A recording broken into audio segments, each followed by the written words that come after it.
สวัสดีครับ สวัสดีค่ะ Welcome to NBT World's Fireside. I'm Benjamin Ruchopagan. And I'm Warisa Niranat Gomon. Every week we have a fireside chat exploring what's going on in Thailand, diving deep into our latest obsessions.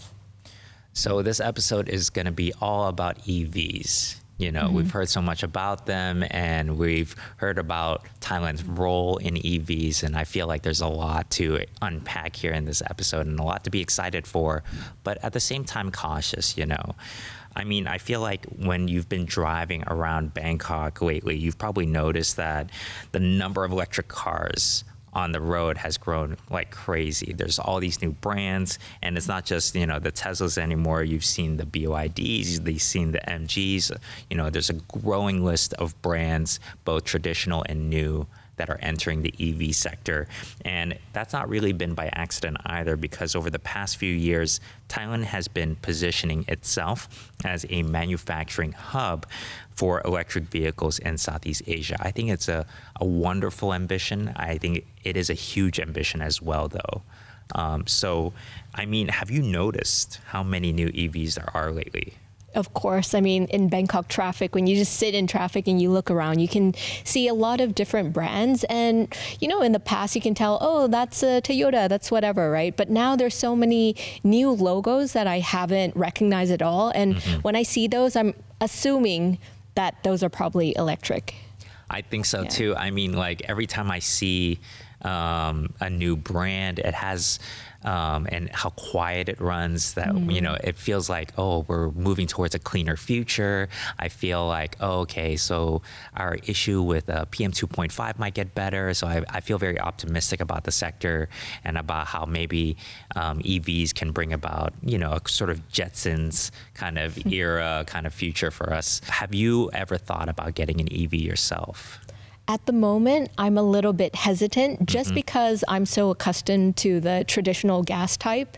But I think at some point in time, this is where the future is, right? So I don't know, down the line, maybe 5 years, perhaps I'll get one. How about yourself? I think so too. I think like, you know, five, maybe 10 years time, I just got a new car, but maybe 5-10 years time, I might entertain an EV. I know that everybody's already snapping them up, you know, and good on them, you know, for, you know, taking advantage of the incentives and the prices and everything.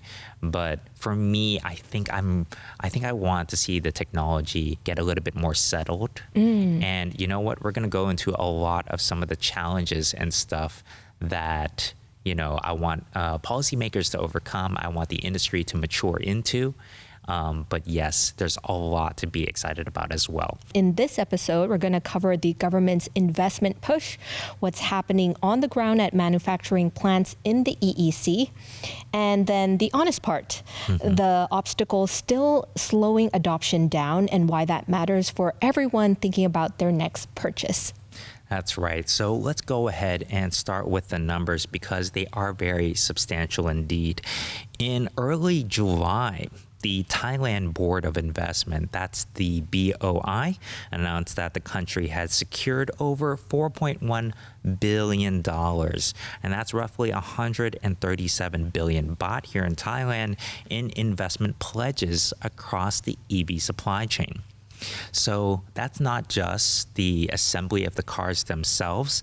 The figure spans 198 projects that cover the full ecosystem of EVs. That includes battery electric vehicles, hybrid systems, battery manufacturing, critical components like drive motors and battery management systems, and charging infrastructure as well. Charging is very important. And Kun Narit Thirsathirasak, the BOI Secretary General and Secretary of the National EV Policy Board, put it this way at the International EV Technology Conference in Bangkok, which he said, quote, "We must choose to be the builders, not just consumers.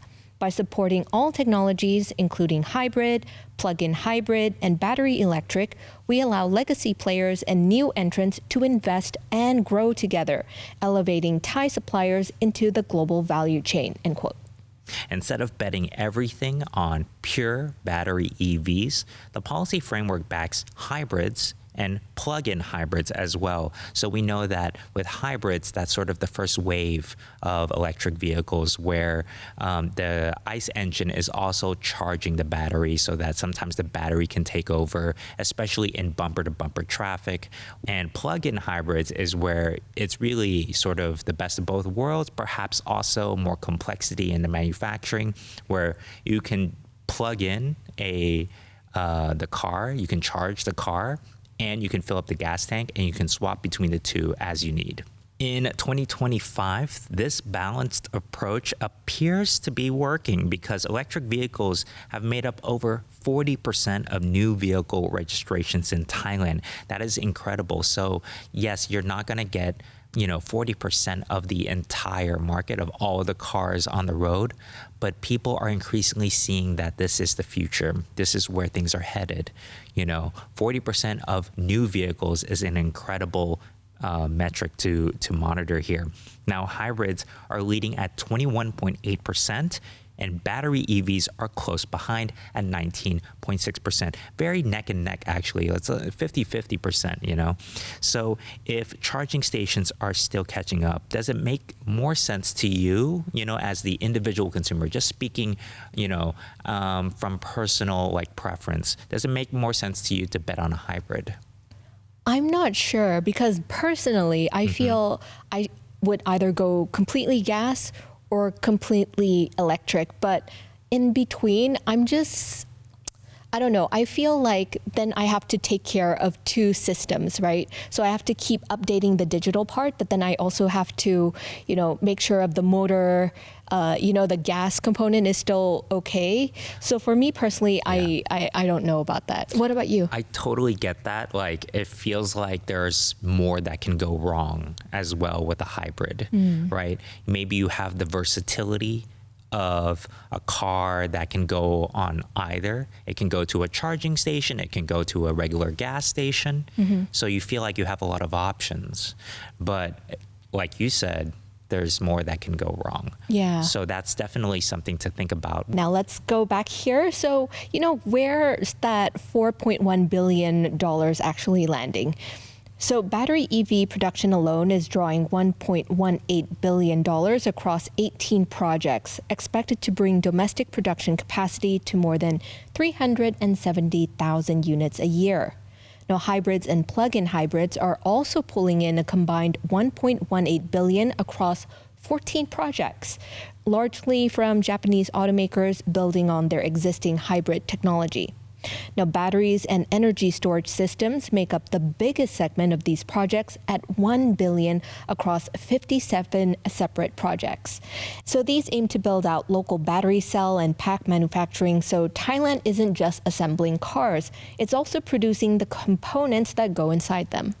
That's right. So, I think that makes it very resilient because, if we're just assembling the cars, then I think that constrains Thailand's role and the role of Thailand's industrial sector in the EV sector, right? So I think that if we're also producing the components, that gives us a lot more sort of leverage and that gives us a lot more play in the global market if we're also exporting parts. And if we also have the expertise to export those parts as well. So I think that's very wise to have not just the assembly, but also the parts. So like we mentioned earlier, we also have critical components like drive motors and battery management systems, which drew $373 million across 49 projects. And charging infrastructure received $292 million across 42 projects. So these projects fund more than 22,900 charging stations nationwide, over 10,000 of which are high-speed DC fast chargers. So that does sort of go a ways to alleviating our concerns about whether or not there will be enough charging stations. And I feel like the real issue is not how many charging stations there are, but if it occupies the same infrastructure. If there's the charging station next to the gas station, so that every time we see every time we see a gas station, we're like, I can also charge here as well. Right. So that we don't have to think too much. We don't have to change the routine like you were talking about, where I have to constantly look for whether or not this thing has an EV charging station, or I have to go to a different gas station or a different place in order to charge up. So the BOI also runs something called Sourcing Day, which is a matchmaking event that pairs Thai parts manufacturers with the multinational automakers setting up shop here. And so far, 18 Sourcing Day events have paired more than 800 Thai suppliers with global car makers.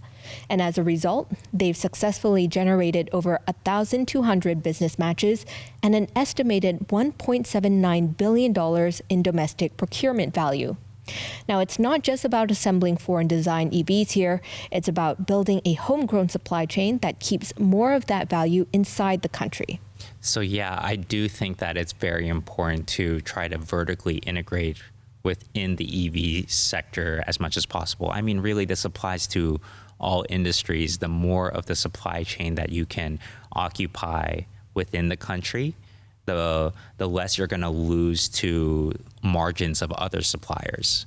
You know, I mean, it's kind of like if you just think about agriculture, we don't just want to produce the fruits and the vegetables. We also want to produce the salad. We also want to produce the protein shake, or we also want to produce things that add value down the supply chain, because otherwise we're just conceding that part of the market, right? So this is the sort of the same principle that we're seeing in EVs, for example. So to see what this looks like on the ground, it helps to zoom in on one facility, which is BYD's plant in Rayong, which is inside Thailand's Eastern Economic Corridor. Now, if you're not familiar with it, the Eastern Economic Corridor, or EEC, this is a special economic zone that covers 3 provinces east of Bangkok. That's Chonburi, Rayong, and Chachoengsao. And those are the ones that make up the corridor, but it definitely has a footprint that's broader than that. The Thai government actually launched this all the way back in 2017 as part of its broader Thailand 4.0 strategy, with next-gen automotives named as one of the priority industries from the start, because we didn't want to just stay with ICE engines and we didn't want to just stay with our traditional manufacturing. We want to go where the market is going. And the market is definitely heading towards EVs. We're heading towards the future, and we want to be a part of that future as well. So we want to keep our traditional role as auto manufacturers. I mean, that is sort of what drove a lot of economic progress and development in Thailand back in the 90s, back in the 80s and 90s, I think, with the Japanese auto manufacturers. So this is really important that we're embracing next-gen automotives as well. So this zone, getting back to the EEC, comes with tax incentives, and it also streamlines permitting for investors backed by major infrastructure upgrades, such as the expansion of Lam Chabang deep sea port in Chonburi. We also get a bigger airport in Utapao in Rayong, and a high-speed rail line is planned to connect Bangkok's 2 airports with Utapao. So building out a lot of logistical infrastructure that helps us to cement our position as sort of the logistical center of Southeast Asia. And that role is very important, that if you want to distribute to the Southeast Asian market, we want to be at the center of that. We want to be at the source, of all the shipments coming into Southeast Asia. That is the environment that BYD had moved into when it chose Rayong for its first factory outside China. And it's part of why other automakers also followed once they saw BYD's success here. The plant had opened in mid-2024, and by the middle of the year, it had reached annual production capacity of around 150,000 units, covering everything from stamping and body welding to final assembly and battery pack integration on site. And it's also become BYD's primary right-hand drive export hub. That's right. So because we drive on the right-hand side, I keep on forgetting that. So not necessarily for the American market, maybe, but for everybody who drives on this side of the road, and not just for Thailand. These are for markets across the region and beyond. That includes Malaysia, Singapore, the Philippines, Australia, New Zealand, and even the UK. So definitely a great place to be in as an exporter of EVs. Right. And the plant directly employs more than 4,000 workers with plenty more jobs supported through the supplier network around it. BYD has reportedly filed plans for a second phase that could add another 100,000 units of annual capacity by late 2027. Now, what's notable is how much of the lineup is now built locally rather than imported. Up to 6 BYD models are currently assembled here in Rayong. Now, local production changes the price Thai buyers pay for these cars. Locally built models typically come in 8 to 15% cheaper than imported equivalents, partly because of import duty reductions tied to local production commitments. That infrastructure and those incentives are exactly why Rayong was ready when the EV boom arrived. The EEC wasn't built for EVs specifically, but a zone with port capacity, airport access, and a fast track for foreign investment turned out to be the right setup at the right time. And BYD's factory is the clearest example of that. That's right. And BYD isn't alone. We don't want to single out just any one company. Thailand has drawn in a genuinely broad mix of automakers. Mercedes-Benz and BMW have both been assembling their EVs and batteries here since 2022, with Mercedes-Benz recognized by the BOI as the one that pioneered local luxury BEVs, that's battery EV production.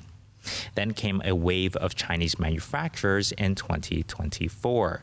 BYD, Great Wall Motor, SAIC Motor, and Aeon all setting up assembly lines. So Chang'an Auto and EV Primus joined in 2025 as well. And this year, South Korea's Hyundai Mobility and China's Omoda and JQ have begun their own production rollouts. So definitely feels like the belle of the ball. Everybody wants to come here to produce their EVs. Right. And even Japanese brands with deep roots in Thailand's traditional auto industry are also adapting. Now, Isuzu has announced plans for its first battery EV, a version of the D-Max pickup, which matters given Isuzu holds roughly half of the Thai pickup market. Toyota and Honda are also exploring hybrid and EV production here, aligning with their own broader clean energy goals.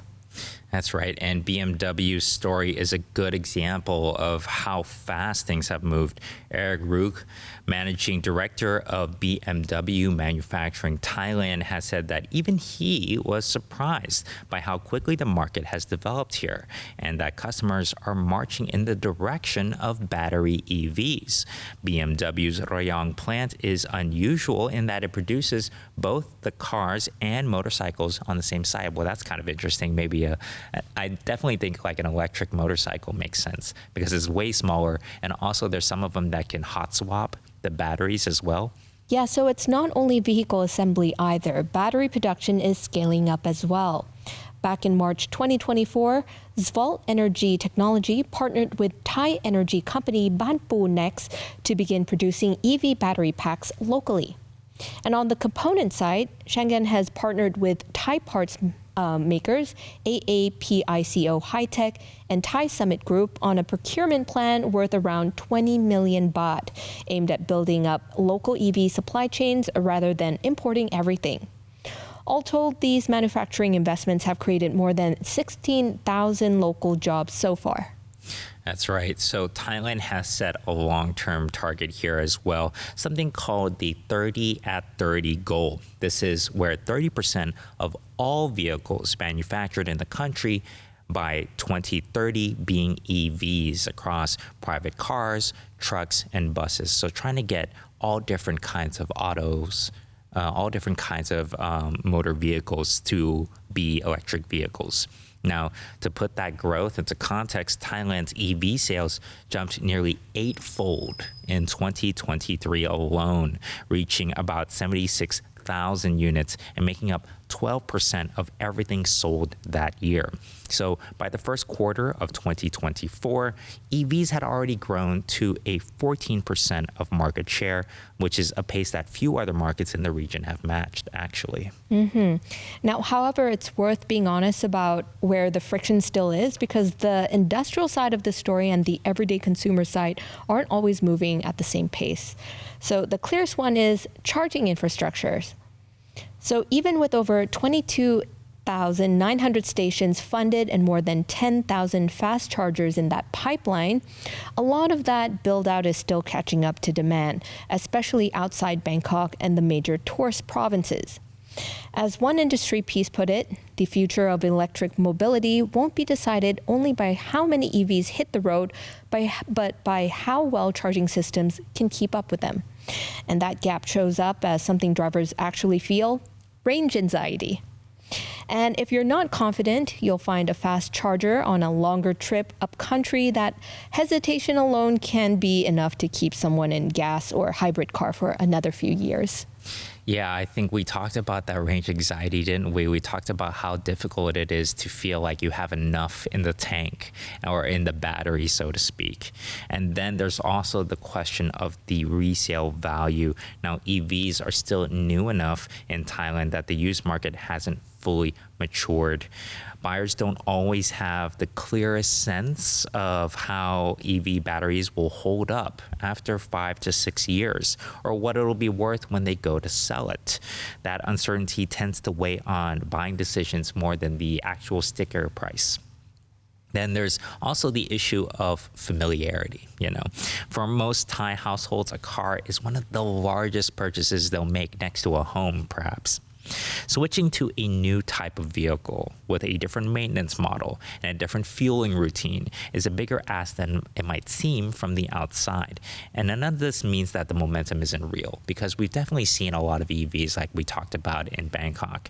But it does mean that consumer confidence and industrial investment are two different things that need to grow together. We've got plenty of the industrial momentum. Now the market needs to catch up. The government support for charging infrastructure and local production is aimed at closing this gap over time. So this is a really interesting case that's worth following.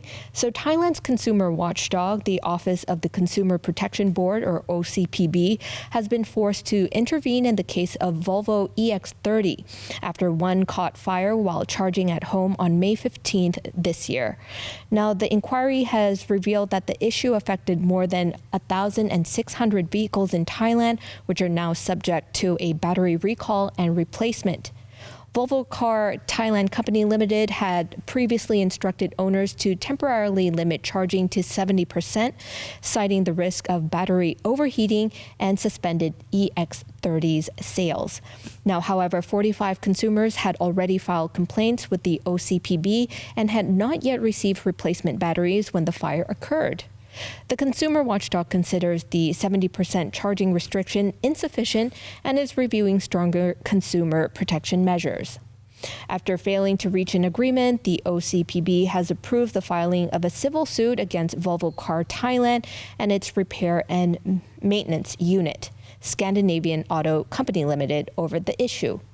Now, according to Pradom Chai Bunchoylua, an advisor to the Prime Minister's office, the OCPB will act as a plaintiff for 550 complaints and will file each suit individually.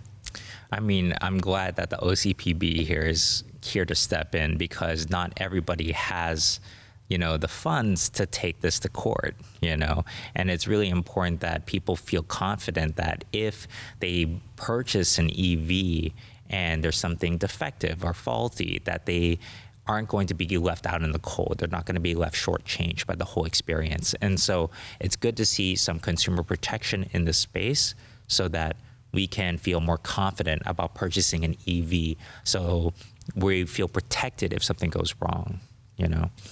So there's also then the intense competition and whether the brands will actually survive into the future. Competition among EV manufacturers, it's real, and not every entrant has weathered it all that well.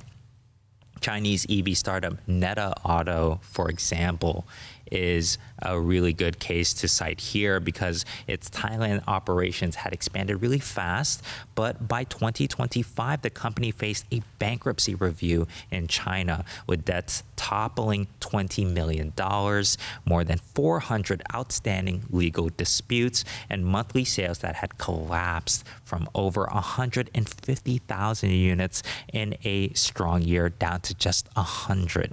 So that fallout is reaching Thailand directly because according to an account shared by one of Netta's own Thai dealers, dealers were pressured into absorbing large batches of the unsold inventory that are worth hundreds of millions of baht, meant to offset the debts the company owed them, only for Netta to then cut the prices in the market and leave the stock worth a fraction of what they actually paid. So some of the vehicles are now being resold at close to half their original price. So none of this means that EVs are a bad bet. It means that this is a new market.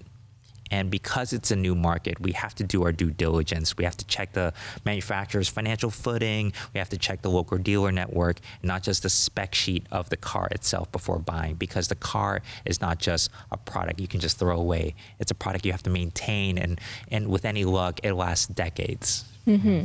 So where does this leave things, right? So on the manufacturing side, the trend line points towards Thailand becoming one of the largest EV production bases in the region, with local supply chains for batteries and components maturing alongside vehicle assembly.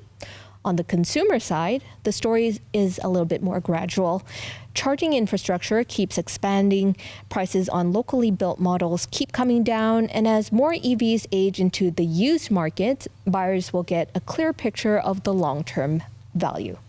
So for the sake of the EV sector and for the sake of Thailand's role in the EV revolution, as it were, the issues that regulators and policymakers really need to address include expanding fast charging coverage outside Bangkok and the major tourist provinces where the build out still lags demand. It has to build clear standards or guidance around EV battery health and resale value so buyers have a better sense of what a used EV is actually worth.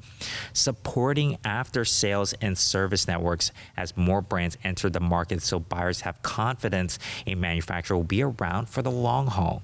And continuing to balance the incentives across hybrids, plug-in hybrids, and full EVs so the transition stays accessible to a wider range of buyers. So this is, it's a whole process. It's not a switch that flips overnight, but between the investment numbers and the plants coming online and the government's push to support every type of electric vehicle rather than just picking one winner, Thailand really feels like it's building towards the long game rather than just chasing a headline. And now we turn it over to our audience. Would you consider an EV for your next purchase? Let us know in the comments section on NBT World's online channels. You can find us on YouTube, Instagram, Facebook, and Spotify. Thank you so much for watching, and we'll see you in the next episode. สวัสดีครับ สวัสดีค่ะ